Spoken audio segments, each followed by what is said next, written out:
کہتے ہیں کہ اللہ تعالیٰ نے کہا تھا کہ اس کے قریب مت جانا، یہ نہیں کہا تھا کہ کھانا نہیں ہے، لیکن شیطان نے، ابلیس نے ان کو کہا کہ جی کھاؤ، یہ نہیں کہا کہ اس کے قریب جاؤ.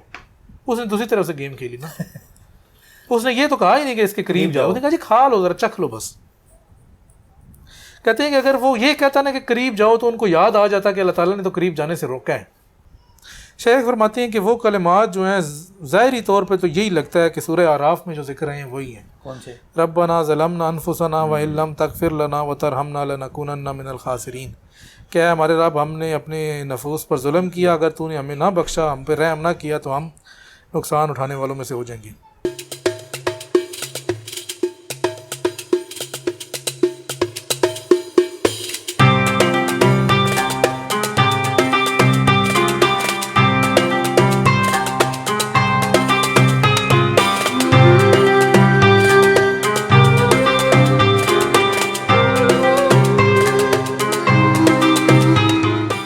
بسم اللہ الرحمن الرحیم.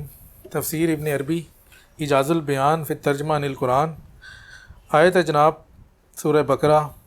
اللہ تعالیٰ فرماتا ہے فَأَزَلَّهُمَا الشَّيْطَانُ عَنْهَا فَأَخْرَجَهُمَا مِمَّا كَانَ فِيهِ وَقُلْنَا اهْبِطُوا بَعْضُكُمْ لِبَعْضٍ عَدُوٌّ وَلَكُمْ فِي الْأَرْضِ مُسْتَقَرٌّ وَمَتَاعٌ إِلَىٰ حِینٍ. اچھا، یہاں پر بھی اب کھانے کا ذکر نہیں آیا آیت میں.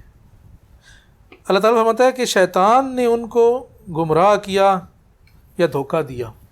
کہتے ہیں کہ اللہ تعالیٰ نے کہا تھا کہ اس کے قریب مت جانا، یہ نہیں کہا تھا کہ کھانا نہیں ہے، لیکن شیطان نے، ابلیس نے ان کو کہا کہ جی کھاؤ، یہ نہیں کہا کہ اس کے قریب جاؤ. اس نے دوسری طرف سے گیم کھیلی نا. اس نے یہ تو کہا ہی نہیں کہ اس کے قریب جاؤ، اس نے کہا جی کھا لو، ذرا چکھ لو بس. کہتے ہیں کہ اگر وہ یہ کہتا نا کہ قریب جاؤ تو ان کو یاد آ جاتا کہ اللہ تعالیٰ نے تو قریب جانے سے روکا ہے. سید شاہ صاحب کہہ رہے ہیں کیا شیخ کے نزدیک شجر جنت سے نہ تھا؟ ابھی وہی تفصیل ہی بیان کر رہے ہیں، کافی دیر سے ہم یہی بات کر رہے ہیں کہ وہ کہہ رہے تھے شیخ کے نزدیک. شیخ نے اس پہ کوئی ایگزیکٹ بات نہیں کی، لیکن اپنی کچھ کیا کہتے ہیں اس کے، شیخ کہتے ہیں مجھے یہ لگتا ہے کہ یہ جہنم سے تھا، کیونکہ اس کا ذکر جو ہے نا قرآن مجید کی اس آیت میں ہے انہا شجرۃ تخرج فی اصل الجحیم، فی اصل الجحیم، کہ وہ درخت ہے کہ جو اصل جحیم سے نکلا. کیونکہ اس کی جو شاخیں آپس میں گڑ بڑ ہیں نا، تو جنت کے اندر جو درخت ہیں وہ واضح ہیں، ان کی شاخیں بالکل کلیئر ہیں، سامنے نظر آتی ہیں، لیکن اس کی شاخیں ایک دوسرے کے اندر گھسی ہوئی ہیں. اس کا مطلب ہے کہ یہ وہاں کا درخت نہیں ہے. شیخ نے یہ بتایا، باقی آپ خود سمجھیں، کیونکہ وہ ہم یہ نہیں کہہ رہے کہ شیخ نے کھل کے کہہ دیا، اشارے ہی بس اشاروں میں. لیکن اس سے پھر آگے بندہ کچھ نہ کچھ اپنی جو ہیں سوچ سے وہ چیز آگے جانے کی کوشش کر رہا ہے. تو وہ ساری باتیں ہم نے ڈسکس کی ہیں، آپ وہ سنیں گے تو پتہ چلے گا. اچھا جی، اللہ تعالیٰ نے کہا تھا کہ قریب نہ جانا، شیطان نے کہا کہ کھا لو. اس نے یہ نہیں کہا کہ قریب نہ جانا. کہتا اگر وہ کہتا کہ قریب نہ جانا تو پھر تو ان کو یاد آ جاتا کہ اللہ تعالیٰ نے تو ہمیں منع کیا ہوا ہے. اچھا جی، ازلہما کا کیا مطلب ہے؟ ای ذہب بہما و ازالہما انتزعہما، یعنی کہ ان کو لے گیا، ساتھ ہی لے گیا. ذہب بہما، ان کو لے گیا ساتھ کیا، ذرا میں تمہیں کچھ ایک نئی قریب کا لفظ استعمال کیا کہ اس کے پاس نہ جانا. اخرجہما مما کان فیہ، تو کہتے ہیں کہ جی اس کو شیطان نے کہاں سے نکلوایا ان دونوں کو؟ کہ جس نعمت میں تھے، جس کرامت میں تھے، جس سعادت میں تھے، یعنی کہ جنت میں تھے، مزے میں تھے، وہ نکل ختم ہو گئی، ادھر سے نکال کے تو دنیا میں بھجوا دیا. تو پھر اللہ تعالیٰ نے کہا کہ کل نہبطوا، کہ تم سب نیچے اتر جاؤ. اب شیخ فرماتے ہیں کہ یہاں پر ضمیر جو ہے وہ آدم کو بھی شامل کیے ہوئے، حوا کو بھی شامل کیا اور ابلیس کو بھی شامل. تم سب تینوں ایک ہی ضمیر سے آگے، یعنی کہ سب کو برابر کر دیا نا اللہ تعالیٰ نے. کیونکہ ایک غلطی شیطان نے کی، ایک غلطی آدم نے کی. شیطان کی غلطی ہے، شیطان کو کہا کہ تو یہ کر، اس نے نہیں کیا. کہا سجدہ کر، اس نے نہیں کیا نا. آدم کی غلطی، آدم کو کہا کہ یہ نہ کر، اس نے کر دیا. دونوں نے برابر غلطی کی تو سب کو دونوں کو برابر کر کے نیچے اتار دیا. تم سب زمین پہ چل گئے. تم سب سے مراد ایک تو ظاہری طور پہ اگر ہم کہیں کہ وہ تینوں تھے، اور دوسرے نمبر پہ اگر کہا جائے تو وہ ان کی اولاد بھی تھی، شیطانیت والی بھی تھی، اور ساری مطلب اس کی ٹوٹل یہ تینوں تو تھے ہی تھے نا، تینوں سامنے تو تھے ہی تھے. لیکن جب کہا نا تم سب سے مراد وہ سارے بھی ہیں جو ان سے آگے آنے تھے. شیخ کہہ رہے ہیں کہ اس ایک قول میں اتارنے میں اور ان دونوں کی غلطی سے پوری تکلیف جو نہیں ہے شریعت واضح ہوگی کہ شریعت ایک ہے منع اور ایک ہے حکم، کہ اللہ کا حکم ہے اور ایک اللہ سے منع کرنا ہے. دونوں پہ ایک نے وہ کر دیا، دوسرے نے وہ کر دیا. کہتے ہیں پوری شریعت اس سے کھل گئی. شریعت کھل گئی تو پھر نیچے زمین میں شریعت جاری بھی ہوگی، نافذ ہوگی. آگے کہتے ہیں کہ جی آدم کو زمین میں اتارا گیا خلافت کے لیے، حوا کو زمین میں اتارا گیا یہ پیدائش کے لیے، بچے پالنے، بچے پیدا کرنے کے لیے اور بچے سنبھالنے کے لیے. بس مرد جو ہے وہ خلافت اس کے پاس ہے، حاکم وہ ہے، ہاں، اور عورت جو ہے وہ نسل اس سے چلتی ہے، اس کی نسل بڑھانے کے لیے. اور آدم کو اور ابلیس کو اتارا گیا یہ ان کو گمراہ کرے. ہاں جو کام اس نے وہاں کیا تھا اس نے یہاں پر اس کو ٹھیکہ مل گیا کہ جی چلیں اب آپ آئیں. کہتے ہیں اتارنا تو سب کا سیم ہے لیکن مقاصد سب کے مختلف ہیں.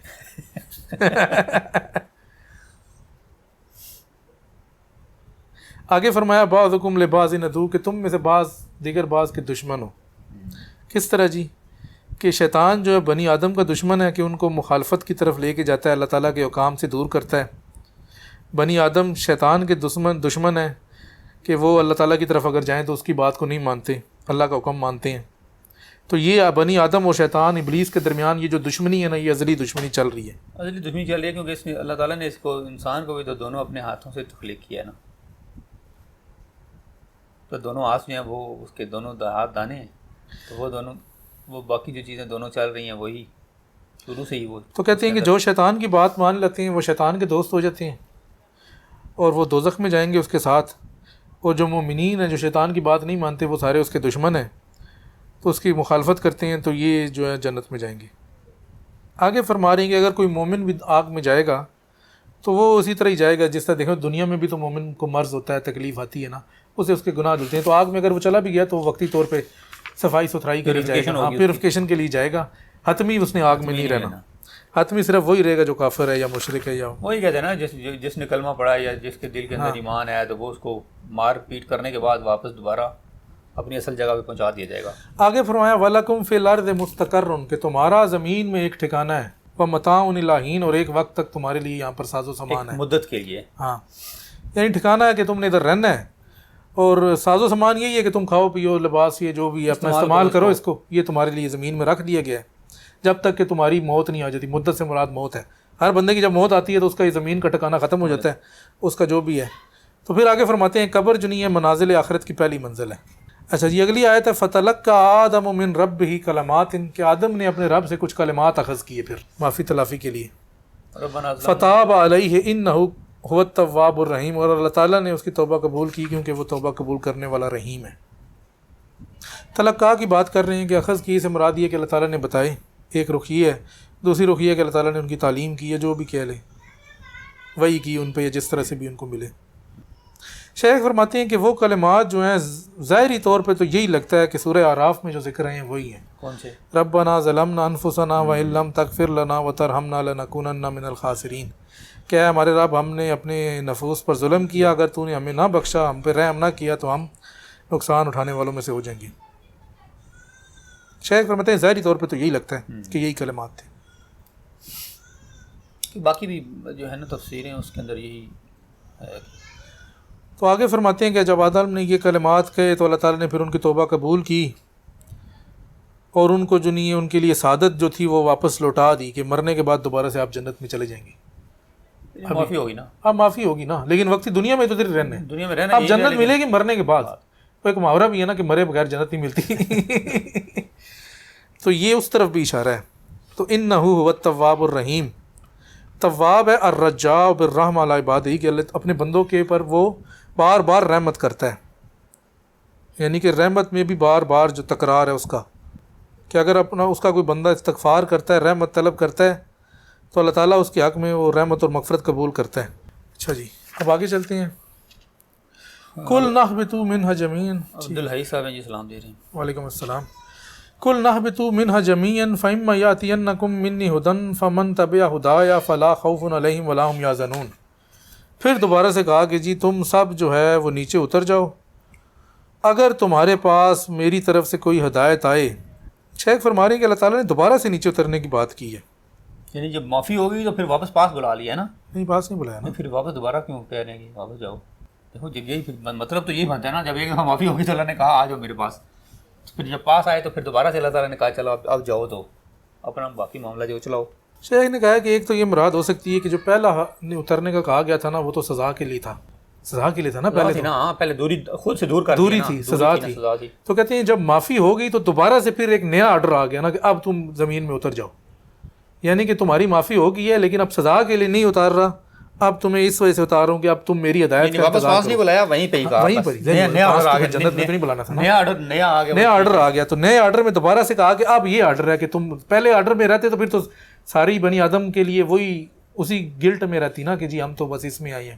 ابھی وہ والا آرڈر ختم ہو گیا تھا. اب نیکسٹ آرڈر یہ ہے کہ اگر میری طرف سے تمہارے کو ہدایت آئے تو تم نے ہدایت کی پیروی کرنی ہے. یہ تو وہ ٹائم تھا نا جب اللہ تعالیٰ نے ان کو دنیا میں اتارا. یہ تھا کہ انہوں نے وہ جو اس میں سے اس کے قریب گئے، اس میں سے شیطان نے اسے وہ پہلا اتارا تھا نا. دیکھیں نہیں میں وہی کہہ رہا ہوں نا، پہلا اتارا، وہ دنیا میں رہے، کافی ٹائم یہاں پہ گزارا، پھر اللہ تعالیٰ نے وہ نے الفاظ سکھائے، ربنا ظلمنا انفسنا وان لم تغفر لنا، اس کے بعد اللہ تعالیٰ نے وہ معاف کر دیا. معاف کرنے کے بعد ہو سکتا ہے واپس بھی بلا لیا ہو. واپس نہیں بلایا. معاف کرنے کے واپس لایا تو بتایا تو بتاتے نا. معاف کرنے کے بعد کہا کہ معافی تلافی تو ہوگی، اب اگلا حکم تمہارے لیے ہی ہے. تو پھر نیا آرڈر یہی ہے. ایسے کہہ رہے ہیں دوسرا عدالت اس کی یہ ہو سکتی ہے کہ یہ فصاحت کے والے سے بھی بات ہو سکتی ہے، دوبارہ تکرار جو آئی ہے، اور اعجاز بھی ہو سکتا ہے، جمال بھی ہے، بلاغت بھی ہو سکتی ہے. تو یہ عرب کے فصحاء اس کو سمجھ سکتے ہیں، ہم تو نہیں سمجھ سکتے. ہو سکتا ہے شیخ نے کہا دوسرا یہ بھی اس کا پہلو ہو سکتا ہے. فَإِمَّا يَأْتِيَنَّكُمْ فَمَنْ تَبِعَ هُدَايَا فَلَا خَوْفٌ، کہ اگر میری طرف سے کوئی ہدایت آئے تو جو ہدایت کی پیروی کرے گا تو اس کو نہ کوئی خوف ہوگا نہ وہ غمناک ہوں گے. کہتے ہیں کہ اگر ہدایت آئی اور تم نے ہدایت کی پیروی کی تو پھر تمہیں کوئی خوف نہیں ہوگا. شیخ فرما رہے ہیں ہدایت کی پیروی سے مراد ہے کہ جو شریعت آئی تو اس شریعت کے مطابق جو چلا، اس سے پھر خوف، عذاب کا خوف بھی دور ہو گیا، اور اس سے جو دکھ تھا یا درد تھا وہ بھی دور ہو گیا. محمد منشا خان صاحب کہہ رہے ہیں جناب کہ شجر کو کھولنا کے معنی میں بھی استعمال کیا گیا ہے، استعمال ہوا ہے کیا؟ وہ کوشچن کر رہے ہیں کھولنے کی سینس میں بھی کہہ سکتے ہیں شجر کو. ہم شجر کے بارے میں بتا چکے ہیں پیچھے بھی کہ وہ شیخ کی نے ذرا ڈفرینٹ تفسیر کی ہے.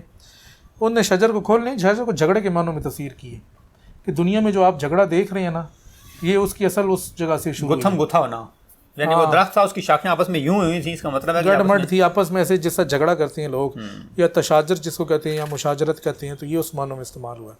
میرے خیال میں اس کو ادھر ہی آج کمپلیٹ کرتے ہیں، پھر نیکسٹ بنی ہے وہ اگلا ٹاپک شروع ہو رہا ہے، تو پھر وہاں سے اب ہم کریں گے. ہاں وہی نا. تو فی الحال کے لیے کسی کا اگر مزید ایک آدھ سوال ہے تو کر لے، نہیں تو فی الحال کے لیے اجازت لیتے ہیں.